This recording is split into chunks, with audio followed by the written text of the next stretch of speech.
வணக்கம். முழு கோதுமையும் முடக்கத்தான் கீரையும் வச்சு தோசை எப்படி செய்கிறது அப்படிங்கிறத பார்க்கலாம். முடக்கத்தான் கீரையை பற்றி சொல்லவே தேவையில்லை. நிறைய பேருக்கு முடக்கத்தான் கீரையோட மருத்துவ பலன்கள்லாம் தெரியும். மூட்டு வலிக்கு அது ரொம்ப சிறந்த மருந்து. அடிக்கடி முடக்கத்தான் கீரையை சமைச்சு சாப்பிட்டு வந்தோன்னா மூட்டு தேய்மான நோயே வராமல் நம்மளை பாதுகாத்துக்க முடியும்.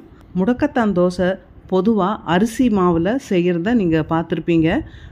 சுகர் பேஷண்ட்டாக இருந்தால் இந்த அரிசியில் சமைக்க வேண்டாம் அப்படின்னு நினைப்பாங்க. அதுக்காக தான் இந்த கோதுமையில் எப்படி செய்கிறதுன்னு பார்க்கலாம். இந்த மாதிரி கோதுமையில் வச்சு செஞ்சால் சுகர் பேஷண்ட்டு கூட பயம் இல்லாமல் சாப்பிடலாம். வாங்க இப்போது தோசை எப்படி பண்ணுறது அப்படிங்கிறத பார்க்கலாம். முடக்கத்தான் கீரையை 1 கப் அல்லது 2 கப் நல்லா க்ளீன் பண்ணி நல்லா அலசி எடுத்து ரெடியாக வச்சுக்கணும். முழு கோதுமையை சுத்தப்படுத்தி 1 கப் எடுத்துக்கலாம்.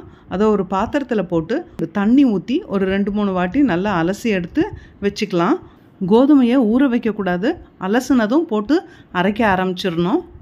அதே மாதிரி ஒரு 2 ஸ்பூன் அரிசி மாவு எடுத்து வச்சுக்கலாம். அரிசி மாவு வேண்டான்னு நினச்சா விட்டுடலாம். மிக்ஸி ஜாரில் அலசி வச்ச கோதுமையை போட்டு கூடவே எடுத்து வச்சுருக்கிற அந்த 2 ஸ்பூன் அரிசி மாவையும் போடணும். தேவையான அளவுக்கு உப்பு சேர்த்துக்கலாம். போட்டுட்டு இப்படி மிக்சியில் நல்லா அரைச்சிங்கன்னா இந்த மாதிரி பவுட்ரு மாதிரி வரும். குறையாக பவுட்ரு மாதிரி வரும். நல்லா மிக்ஸ் ஆகிடும்.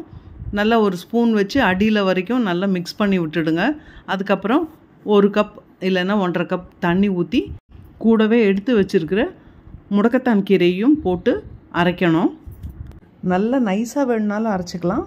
இல்லைன்னா இந்த மாதிரி கொஞ்சம் ரவை பதமாக ரொம்ப பொடி ரவை பதமாக இருக்கிற மாதிரி வேணுனாலும் அரைச்சிக்கலாம். அவ்வளோதாங்க, மாவு ரெடி. இது கூட நீங்கள் வெங்காயம் போட்டு சுடலாம், இல்லை சீரகம் மிளகு போட்டு சுடலாம். உங்கள் இஷ்டத்துக்கு எப்படி வேணுனாலும் தோசையாக சுட்டு எடுத்துக்கலாம்.